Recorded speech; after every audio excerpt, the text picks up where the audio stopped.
Ladies and gentlemen, good day, and welcome to the Q3 and 9 months FY26 earnings conference call of Lincoln Pharmaceuticals Limited. As a reminder, all participant lines will be in the listen-only mode, and there will be an opportunity for you to ask questions after the presentation concludes. Should you need assistance during this conference call, please signal an operator by pressing star, then zero on your touchtone phone. Please note that this conference is being recorded. I now hand the conference over to Ms. Trusha Shah, Company Secretary and Compliance Officer, Lincoln Pharmaceuticals Limited. Thank you, and over to you, Ms. Shah. Thank you. Good evening, everyone. I, on behalf of Lincoln Pharmaceuticals Limited, once again welcome you all to company's Q3 Financial Year 26 Investor Conference Call. On this call from the management, we have Mr. Munjal Patel, Whole-Time Director, along with Mr. Darshit Shah, Chief Financial Officer, myself, Trusha Shah, Company Secretary and Compliance Officer, and our Investor Relations team. Before we begin the earnings call, I would like to mention that some of the statements made during today's call might be forward-looking in nature. These statements are based on current expectations, forecasts, and assumptions that are subject to risk and uncertainties. I will now hand over the call to Mr. Munjal Patel for his opening remarks. We will then open the forum for question and answer. Over to you, sir. Hello, everybody. Good afternoon or good evening, and welcome to the investor call of Lincoln Pharma.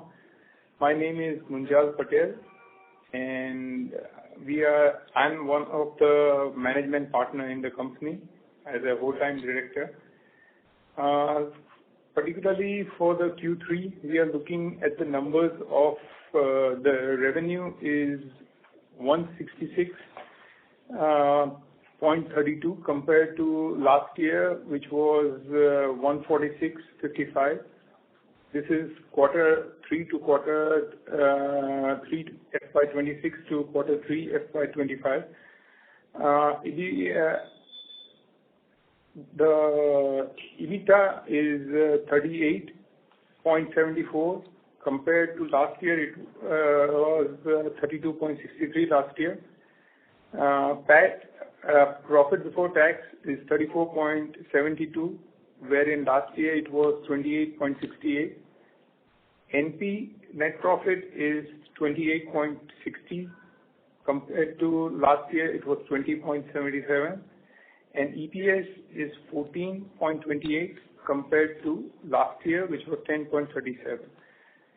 So this is regarding the quarterly comparison of Q3 last year and Q3 this year. There has been some minimum plus and minuses during the quarter-to-quarter results because of the geopolitical kind of situation. But eventually we have achieved the number. As of now, the EPS for the 9 months is coming close to 38.07, which last year as a whole was somewhere around 41.11. So I think so we are going on the right track, and we will be achieving a good numbers by the end of the year. So just to brief you with what we have done till now is the company is going at a reasonable pace of 12 to 18%. That's what we are targeting to grow at. Also, the company has diversified and started investing more into the regulatory part of the product, of the registration of the product. So we are now expanding the portfolios in the different regions also, where we are entering into some niche therapeutic index in domestic market also, as well as in the international markets also, doing all the research and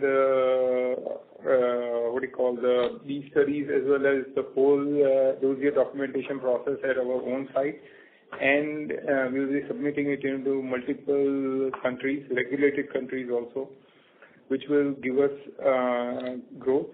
And also for that we have already bought a special building which we are about to finish up or, it will start working within about 2 or 2.5 months. So it's a special dedicated R&D center will be there for the development of the new products. So that is one step which we have done.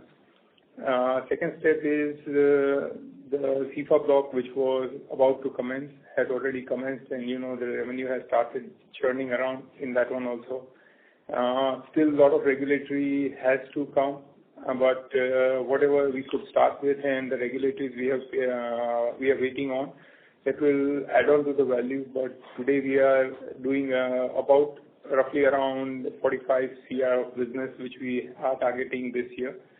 So that would be something which will be coming up. And overall, our growth and the target for 1,000 CR is still there, and we will achieve it anyhow. That would be something from my side. If you have any questions, I'll please happy to take it for you. Thank you very much. We will now begin with the question and answer session. Anyone who wishes to ask a question may press star and one on their touchtone telephone. If you wish to remove yourself from the question queue, you may press star and two. Participants are requested to use handsets while asking a question. Ladies and gentlemen, we will wait for a moment while the question queue assembles. Participants, you may press star and one to ask a question.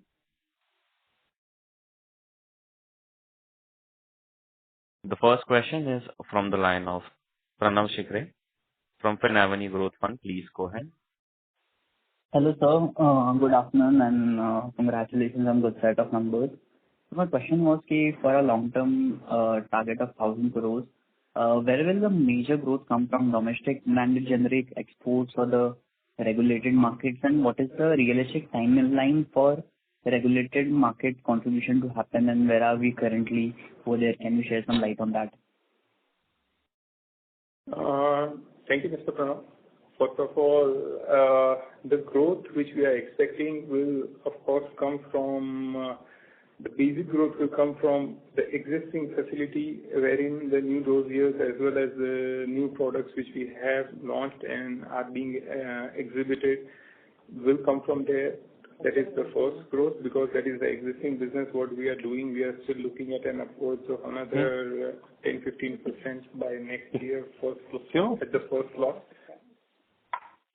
Yeah. Secondly, our Cepha block, which is just contributing to 45 as of now, that will gradually, our target is to achieve 150, but we will closely come to at least 90 to 100 by next year. That's what is our next target.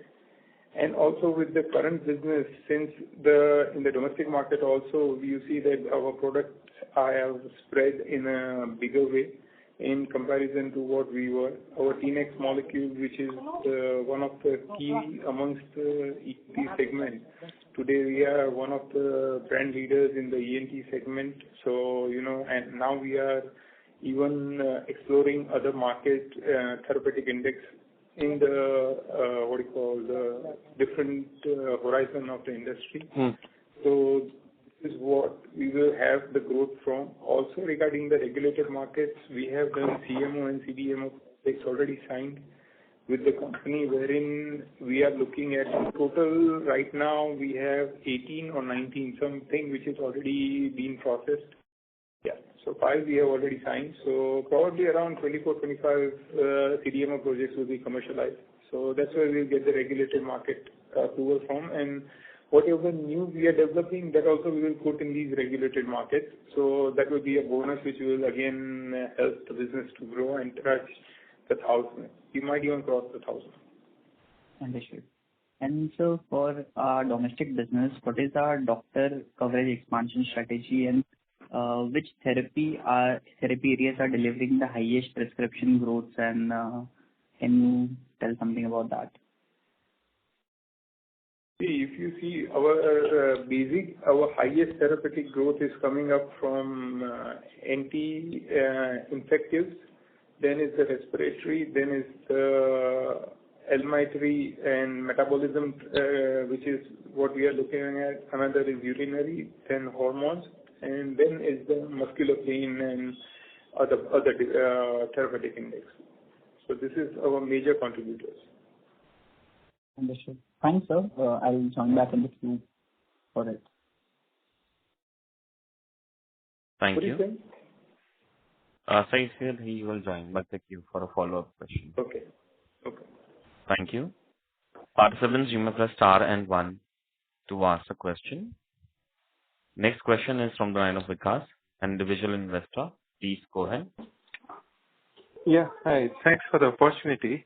I have two questions. One is that the company's dividend payout has been negligible over the last few years. So what is the outlook? Sir, the line for the participant dropped. You may go ahead. He's just asking about the dividend, and then I think so it dropped, right? So for Yes, the dividends, we are giving the consistent dividend till now. We are thinking on to whether to revise or what to do. So that would be something which we are discussing internally with the management, and it also with the growth structure of the company, whether the revenues are pretty, the reserve what we have is pretty good for us to develop as a debt-free company or not. So depending on that, we will be exploring whether we should go for extra or more dividend. Thank you. So we have Vikas reconnected. Yes, hi. The second question I had was that on the loans and advances, if you could explain that there's substantial amount of loans and advances, what is the nature of that and when are they likely to be paid back? See, these loans and advances are either given to companies who are giving us, which are few of them are those kind of ICDs which are giving us returns because we have substantial cash flow which is already there in the company, and we have to not have everything in the one basket. So few we have been giving it as a ICD wherein secured assets or loans are being given to us, or the mortgages have been done with us. So we are secure, and they are being paying us regular returns on the investments what we have been given. Plus, we have also given to people who help us for getting the materials at a cheaper rate. So if we are getting some discounts at about 2-3% or 4%, up to even the printers that give up to 10% also if we pay out in cash. So we give it to such people who we demand a discount, which contributes to the business. So anything what is being given as a loans and advance, it is till now we haven't had any defaults and we have been secured, and we are getting returns which are upwards of 10 to 12%. And our main goal is to have the money which is sitting there not until we invested. At least it should be giving us something more than the inflation rate, just to cover the cost of the money what we are having on hand. And we have parked even in the mutual funds and various other FD kinds of instruments also, and even land is also there. So that's all in the books of the company.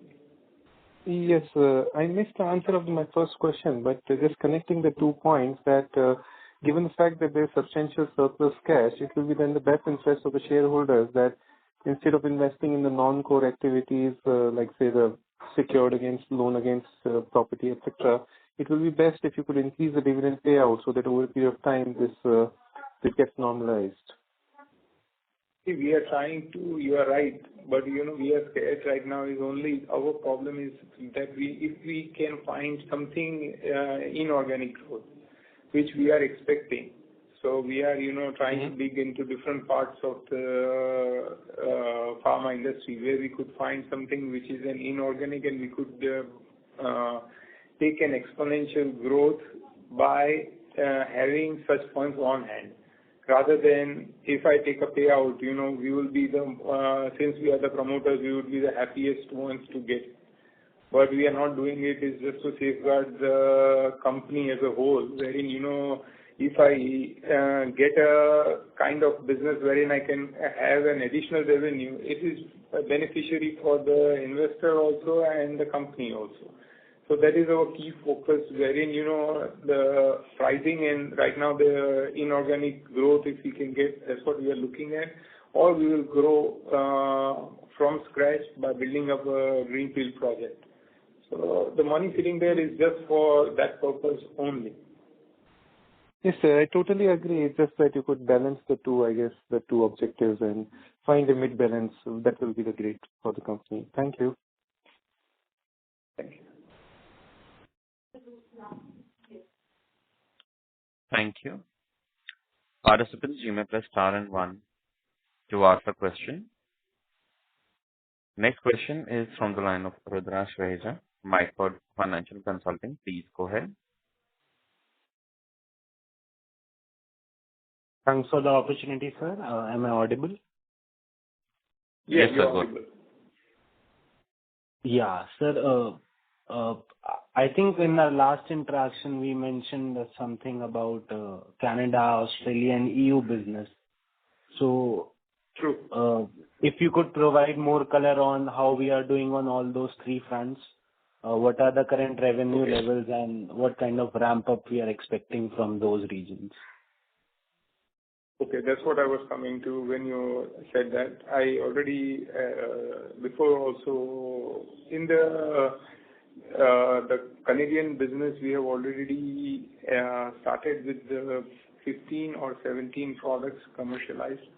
So various products have been given to them. It is through a CDMO and a CMO project, which is contributing to this year somewhere around about $4 to $5 million of business, roughly.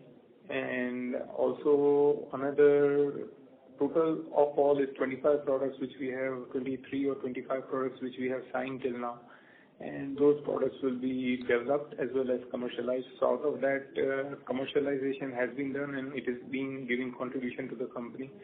Regarding the TGA, we have been getting the products identified because entering TGA was like, whether we should have a MA which is already ready and we can do the site transfer on that one. So we were working on that base that we had an opportunity to get about 15 to 18 MAs in with somebody who already has it, but we couldn't get successfully transferred those products to our commercial angle. But we are in a process wherein, we have to file our own products from the start. So we'll do that again, and that will be taking another year or so for us to start the TGA. And EU is about to get re-inspected. So we are just waiting for the re-inspection to be commenced because QP has already audited it. And until unless we don't get it re-audited, so we are waiting from it. We have applied it from 2 countries. So as fast as we can, we will be able to get back the approval, then we can go ahead with it. But since we have the SRA approval from Canada, we are open to all the markets as of now. So there is no such kind of a business loss which we are facing.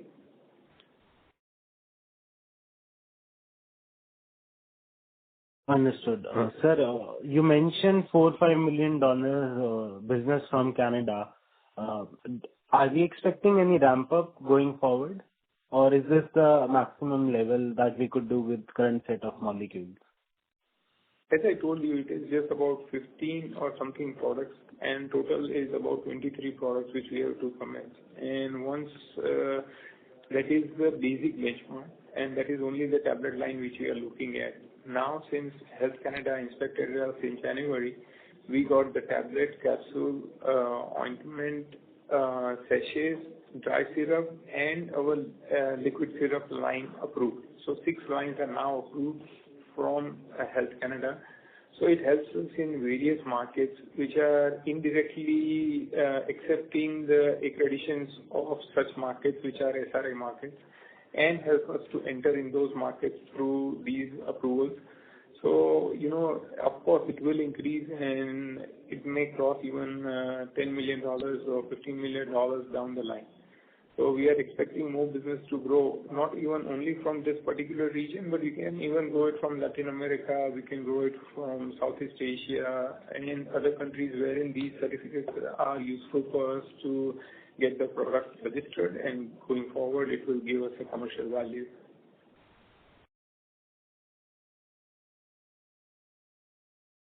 Got it, sir. And sir, you mentioned something about re-inspection from EU.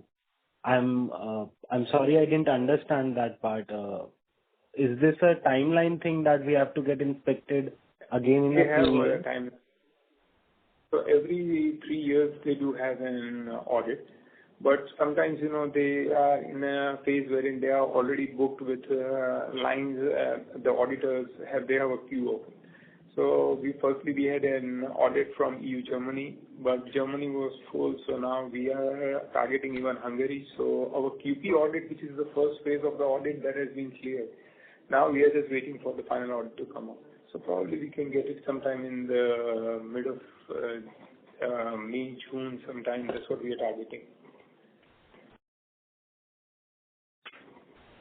Understood, sir. And when should we start a business coming from that region, if we get that approval in May, June? See, we'll start once these, we have already submitted 3 products, and once these approvals are clear, we can again push up to more products, and then we might get the product approval for those 3 products also. Understood, sir. On the long-term revenue target, sir, 1,000 crores, I think, earlier we guided for FY 28. Yes. Yeah. So are we still sticking to that year, or are we pushing it forward? Frankly telling you, we are still sticking to that, but it might take 5-6 months here and there, but we are still sticking to the number what we are in mind, because we have to achieve that number and we have to cross that figure. And for that, that's the reason that we are also waiting for either we can expand in the domestic territories, or even through an inorganic growth, or even through registrations, or even by putting up a new facility. So we have everything we are exploring, and we have hands on many things right now. So probably we will be successful to achieve that number in the timeline what we have told. Otherwise, it will be maximum to maximum somewhere around 6 months. Got it, sir. And currently, sir, we are doing around 15% in EBITDA margins. Should we expect expansion on that front as well? Frankly telling you, to be on a secure side, I would say 15 would be ideal, but no, we might go up to between 15 to 18. That's what we can expect. Perfect, sir. Makes sense. Sir, last question on our Cephalosporin. I don't want to overcommit you guys, and I don't perform, and then again I have a question. So it's just. Understood, sir. Perfectly understandable, sir. Makes sense, actually. So last question on Cephalosporin's block. What kind of revenues are we doing from that, and have we achieved the break-even levels? Today, as of now, while I'm speaking to you, this year has already crossed the break-even, and we are at least on the positive side of the balance sheet with whatever business we are doing, first thing. Secondly, the revenue from that by the end of this year we are expecting is between somewhere around 45 CR. That is what we are expecting this year. Out of which I think so 32 to 34 it is done. Understood, sir. Understood. So I'll come back in the queue if I have more questions. Thank you. Thank you. Next question is from line of Meet Mehta from Praswan Exponential. Please go ahead. Yeah. Thank you. My question has been answered. Just one question I wanted to know, what is your R&D expenses as a percentage of revenue, and how should I look into that going forward? See, as of now, our R&D expenses roughly comes to around 1.8 to 2%. But with this aggressive planning, what we are trying to do is we might come up to 3% or 3.2 or 3.25. That's what we are targeting. Just to now scale up to the next level, because in the regulated markets, we have to pay the higher fees as well as, we want to have the dossiers and all the intangible asset which is there on our name. So for that, whatever expenses we have to do, we'll do. So it will be the R&D expenses as of now is roughly around 1.8 to 2%, which we are targeting to 3 to 3.25. Okay, understood. Thank you. Thank you. Participants, you may press star and one to ask a question. Next follow-up question is from Pranav Chitale from Pharma Growth Fund. Please go ahead. Sir, what is the market share in top 5 brands, and on that front, are we competing on price or price prescription stickiness, and what is the strategy over there? See, our top 5 brands, if you talk about, it would be, especially in international, it varies country to country because, we are into a different segment of mode wherein we are there. So, country to country, the brand and the brand value keeps on changing. But we are significantly present in each country, at least with whatever we are present with, our top brands are contributing around starting from $100,000 to sometimes to $2 million a brand. And in the domestic market, that, as I told you, the therapeutic index which we are focusing, so the major is the Trizom brand which is there.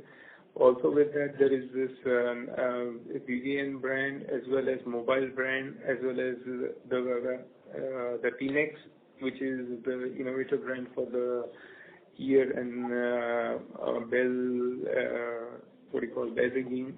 So that is the brands which we are focusing the most. And overall, that is what is our target which we are having. Understood. And sir, what percentage of exports comes from tender-driven Africa market versus the branded emerging markets versus the regulated markets?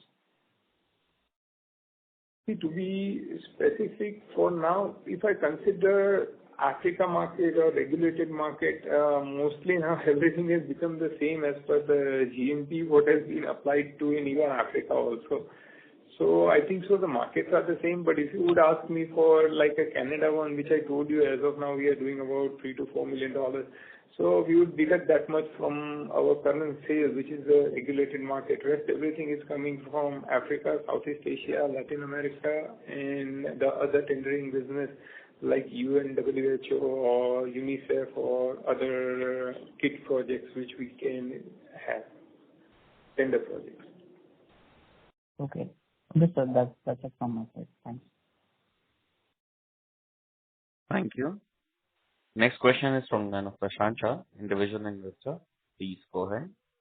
Hello, is my voice audible? Yes, sir. Yes, Prashant. Your voice is audible. Yeah. Thanks for the opportunity and congratulations on a decent set of numbers to the team. I have basically 2 questions, and I joined a bit late, so pardon me if it is repetitive. The first question is regarding other income. So for the 9 months, if we see, it works out to around 50% of the EBITDA. Going forward, how sustainable do you see?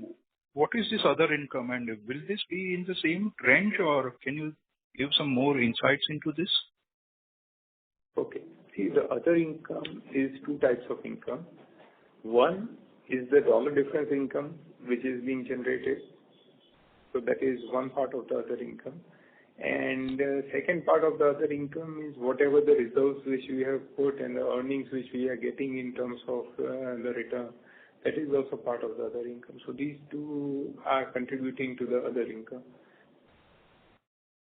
And so when you say, the foreign exchange differences, so that means our exports are, we don't do basically any hedging, and any rupee devaluation is boosting the income. Is that understanding correct? See, what happens is, we do hedge, but we don't hedge fully. Because if we fully hedge, sometimes, today, as you see that there are a lot of dollar plus and minuses. So we also don't know whether we would be right or wrong to do the hedge right now or not. And also with the country also, we don't know whether in the country also the scenario would be such that they might not able to remit it because of the globally what we have seen since January, February of this year, that last year, that the plus and minuses of the currency was going on. So we don't do full hedging. Yes, we do hedge, but we don't fully hedge the currency. Okay. Fair enough. The second thing is, you mentioned about increasing our presence in Canada, Latin America, certain parts of Africa, Europe. So, in two parts in this, basically, how many of our products are registered in each of these markets? Like, how many products are registered in Europe, Canada, Latin America? What has been the cost, and how do we see the trend going forward? Have we put a number of, how much are we going to spend in getting product and formulations registered, dossiers filed? Any details on that, if you can provide? I would give you a rough idea, because exactly it really depends on the timeline of the R&D as well as the B studies to be passed, and the different tests to be conducted, and the validation batches to be performed, and the stability to be done. And after that only we will be able to register these products. But with Canada, as I told you, the revenues have already been started since it was a CDMO and a CMO project. So with that, I have earlier on the call given a number that this year we will be touching around between the $3 to $4 million as of now in Canada. But in Latin America, we have products, but we have products which belongs to the local partner. So now we are registering either the same products or even the newer products, which would be not competing, but it would be the ownership of Lincoln only. So that's the model that we want to implement, and altogether that would be implying to various markets. So we are taking a gradual step. Every year we are targeting somewhere between 5 to 7 crores of in terms of registrations, B studies. That is what we are targeting. And this would be the part of your R&D cost or another line item? It would be bifurcated into two parts. One would be the R&D cost, which is the technical part. But when the dossiers would be submitted, it has to be in the registration and the regulated part, which would be kind of an asset also, and which can be on the expense side. So you will see that on the books as expense side. Understand. Just a suggestion.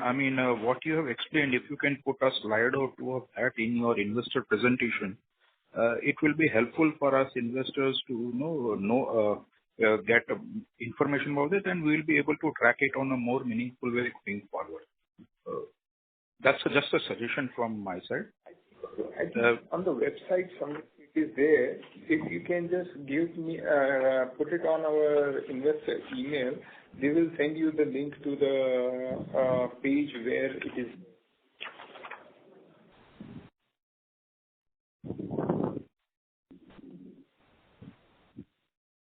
Sure, I will do that. That's all from my side. Wish you all the best. Thank you. Thank you. Next question is from Saket Saurabh from Sagri Capital Partners. Please go ahead. Hi, thanks for the opportunity. Am I audible? Yeah, you are audible. Yeah. So, sir, exports has emerged as a major driver for us this quarter. And even if I look at other Indian pharma companies also, exports is driving a lot of growth, especially non-US. So, sir, just wanted to double click on that. So, around currently almost 400 crores of our revenue comes from exports.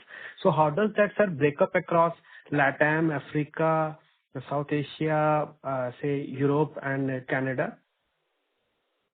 To be frank enough, on this particular answer. If I can just, I have a rough estimate, which would be Africa would be somewhere between 40%. These are all the rough estimates what I'm talking about. Yeah, rough is fine, sir. Rough is fine. I can give you the exact numbers. If you can email us, then I'll give you the exact numbers. Then Latin and Southeast Asia combined would be somewhere between 25%. Then another 15% would be the UNICEF, UN, and other tender business. And the rest of the component would be Canada business and some smaller other businesses which we do. Fair enough, sir. And sir, how much in dosage form is it like, what percentage would we say injectables? Because mostly these countries and tender-wise, injectable is a great offering from most of the companies. So how does that break up for us? Like what percentage comes from injectables, what from oral solid and say different dosage forms? See, we have total, as of now in Lincoln, total about 17 different line items, which are, I mean by that is the segment. So tablet is one of the segment, and injectable itself has got another 3 segments into it. So like that are only 4 segments what I'm talking about. We have total 17 different line items. And in that we have sub lines of production as well as packaging as well as everything. So altogether, if you look at our the top seller, of course, would be the tablets. Then would be the injectables, and injectable would be dry powder injectables, and then would be the capsules and other ampoules and dry syrup and all that. Okay, fair point, sir. Sir, do we largely distribute via importers, or we have our own distribution setup also in some of these countries? We don't have our own distribution setup, but yes, we do have our own marketing team. We have our own country managers, and that is which we are doing. So as of now, we don't have our own setup because we don't want to have local currency problems. We don't want to tackle with the local any other kind of issues wherein we are not aware of. So whatever business which we are doing, it is B2B, but in fact we are tracking it down to B2C also, since we have our country manager and our team of marketing team who is going and spreading these products into various countries, into various areas. Okay, got it, sir. So, sir, why I was asking is that many companies nowadays, like Kaplan, they are setting up their own warehouses because they feel that having an inventory in that particular country helps you better market your products because you can then supply this. So, is that in the works in some of the countries where you have meaningful sales now, so you want to deep dive or augment your presence? We don't want to get into that because, I think so. You rightly said that, Kaplan has a strength over that. And since they have created that strength, it is good that they could explore that. But our strength is not in that. Our strength is into manufacturing and marketing of the product through the distribution channel only.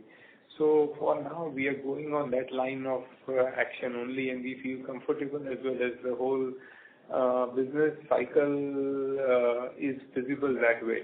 So we don't need to worry about the outstanding payments, currency variations into different markets, and many other local issues. So that is something which we have a peace of mind as of now, since we have that channel.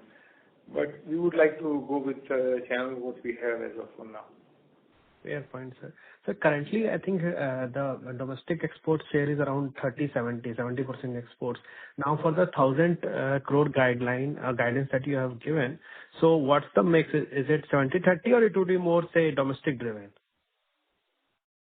It will be both sides. It will grow the same, and probably it might be that we will come up to 65-35 or 60-40. We might. There is always a bit of a shift in the numbers, but since it is Lincoln by itself, and until it is giving the same margins what we are expecting, I think so. For us as a BB, both are the same. But yes, this would be plus and minus here and there, but the value would be somewhere between 60-40 range. So that's what we are looking at. Sir, fair point, sir. Now, you talked about, there is a lot of focus on branding or branded generics within our portfolio. But sir, for a branded company, don't you think this 15% EBITDA is slightly on the lower side? Because more in India, at least many branded pharma companies easily enjoy, say, margins upwards of 20-25%. Even in exports, those who largely, again, the model, asset-light model that we are right now focusing on, the margins are upwards of 20-25%. In fact, Caplin has 35-odd%. But okay, that's a scaled-up company, so that might be slightly different. So, so any reason for why slightly lower than average margins, sir? That's what I told you. We are expecting 15 as the bare minimum, and we might go to 18, and we might even cross to. See, this all depends on the product mix and the seasonal aspect which is there. So, we have products, we are branding the products, and nothing comes at just the one shot. So, branding is such an activity that everybody is trying, and, we have to work a lot in terms of people, development skills of the people, as well as the marketing team. And everybody has to be aligned accordingly. So we are doing all the activities possible into various regions and various areas. Also in the therapeutic index, wherever we are possible, we can do that. And we will try to grow and give a better number. But this is what I told as first also, that, to be secure enough, I can say that between 15 to 18% we will achieve. Got it, sir. Sir, yeah, if I look at our current revenue mix, is it like 100% is, say, marketed by us, or we also, say, act as CMOs or CDMOs to other partners who, again, we have the manufacturing license and they are the ones who are marketing. So in that case, the margin might come down slightly. So what's the mix between, say, own brands versus, say, CMO/CDMO for our revenue? Particularly in CDMO, CMO model, we are the manufacturer, and since we have such kind of key accreditation, especially for domestic, we don't manufacture for anybody except for Abbott and all. So, we have only one product which we are doing for them. So, in the plant, as of now, we are not manufacturing anything for somebody who is locally doing it or third-party manufacturing. And domestic also, we don't entertain any kind of manufacturing, or they are manufacturing at our site and marketing it to somewhere. So the margin, whatever is there in the business by itself. Okay, sir. Okay. So, sir, thanks for responding to my queries patiently, sir. Appreciate and best of luck. Thank you. Thank you. Participants, you may press star and one to ask a question. Next follow-up question is from Rukraj Veja from iThought Financial Consulting. Please go ahead. Yes. Thank you for the opportunity again, sir. Sir, with the current existing manufacturing base, what is the peak revenues that we can do? I think so. We can see what we are doing is, as of now, we have still a gap of another, I would say around 15 to 20%, which we can still cope up with in the existing site, keeping a bit of hollow just in case of needed. That is separate. But yes, we can grow another 20% from the existing site when we use all the lines. Actually, it depends on the usage and the usage of the lines, what we are doing, and that's how the product mix is being developed. So whenever we are doing even R&D, we are looking at what lines we have and what we should develop, so all our lines can be fully occupied since they have been audited by so many countries, and we can go ahead and do that. So that's what would be our major thought on it.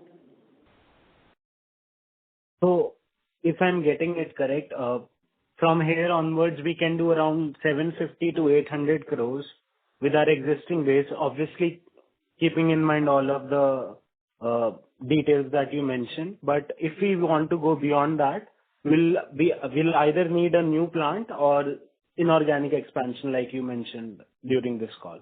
Is my sense correct? So this you are excluding Cepha. So Cepha is another which is already 45 we are doing. We are targeting 150 on that also. So it will add up to another. That plant is still in the phase of approvals and production. So that would be another value which will be added to the business. And also we buy many products, finished products in many countries from outside also. That business is also there. So we can even have an expansion in that business also. So, altogether we have different avenues to grow the business, and yes, our basic requirement would be a unit or a inorganic growth. So that is there, and that's what we are looking for.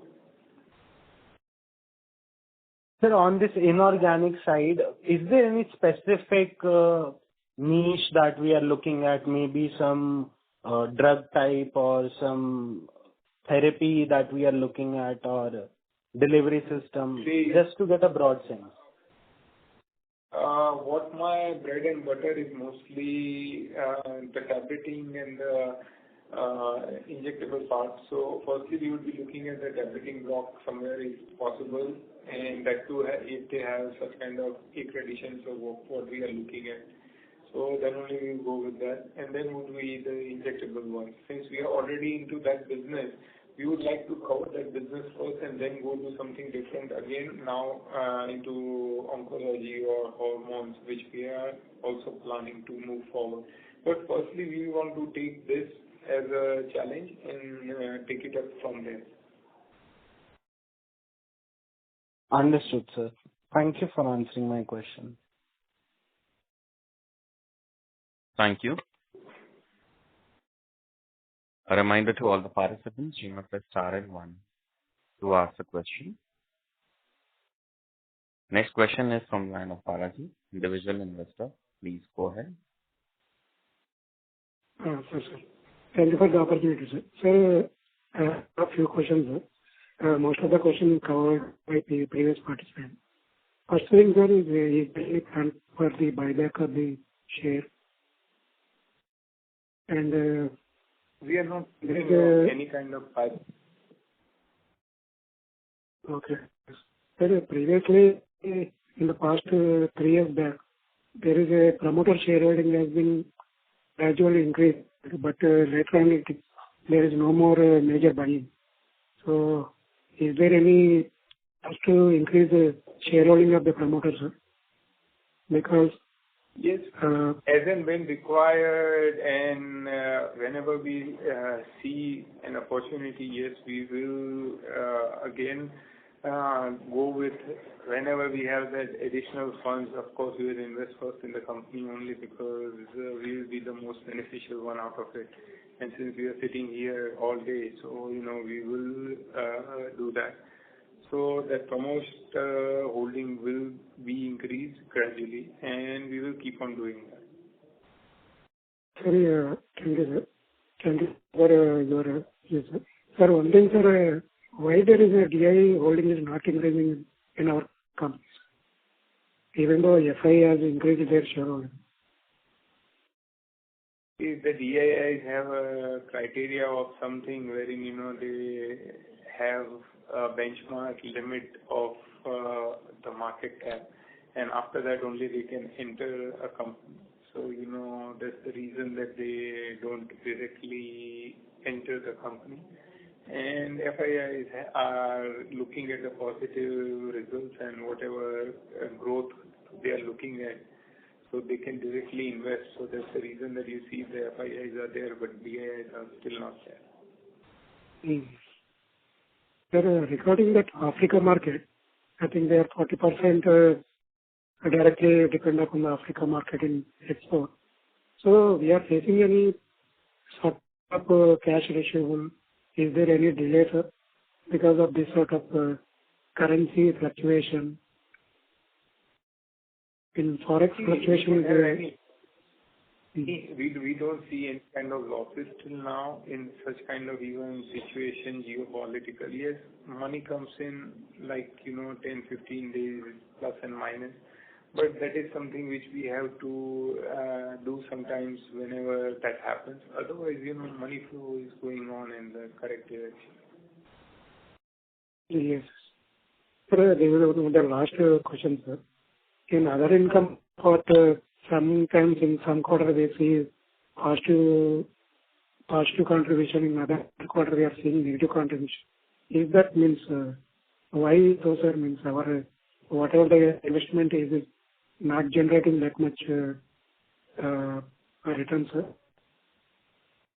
No, see, what happened was in February when we all saw that dip in the market. Then, that was seen in the balance sheet also at that point of time also, and the recovery is now being done in the market. So that's why, last 2 quarters you are seeing a bit of an increment, and now you are seeing much more of an increment in the other income. So gradually down the line you will see a bit of a better one also. Yes. Sir, thank you, sir. Thank you from my side, sir. They kindly focus on the increasing the wealth of the shareholders, sir. I am part of this company for the last 4 years, so hope that our company do good things, expand shareholder wealth, and at the same time promoter wealth. Thank you, sir. Thank you once again. We agree. You are with us for so long, and 4 years is a long time, and we are really grateful for that. And we commit that, we will grow the company, and being part of Lincoln, think of us as a family. You are a shareholder of the company, so you can come and visit the office as well as the factory whenever you want. So we invite you anytime to come to and visit the factory also. Thank you, sir. Sir, one thing from my side. Please continue this con call on every quarter, sir. We are saying that there is no con call from the last 2 quarters, I think. So I request kindly skip. We'll try and do that. Thank you. Thanks. Thank you. Next question is from line of Dia from Sapphire Capital Partners. Please go ahead. Hello, sir. Am I audible? Yes, ma'am.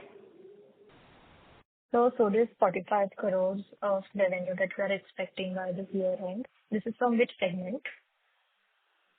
That is the Cephalosporin block, ma'am. That is another factory which we bought in Mehsana. So it is gradually commenced, and this year we are touching about 45 CR. Okay, so and any revenue and margin expectations for FY27? FY27 or this current year? Next year, sir. Next year, as I told you, we will be somewhere between 15 to 18% that is guaranteed. Might be we cross above that also.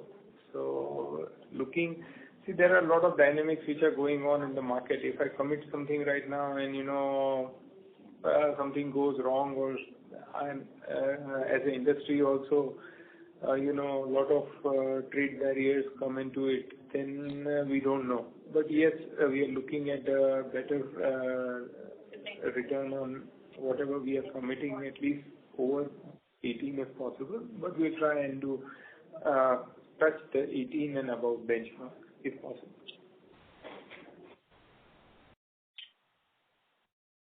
Okay, sir. Thank you. All the best.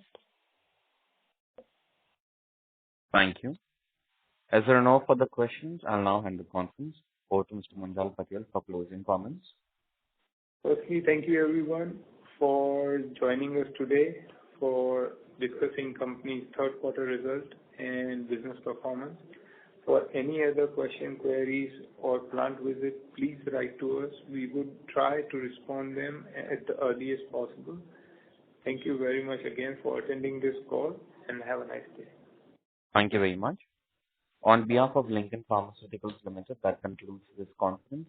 Thank you for joining us, and you may now disconnect. Thank you. Thank you. Thank you.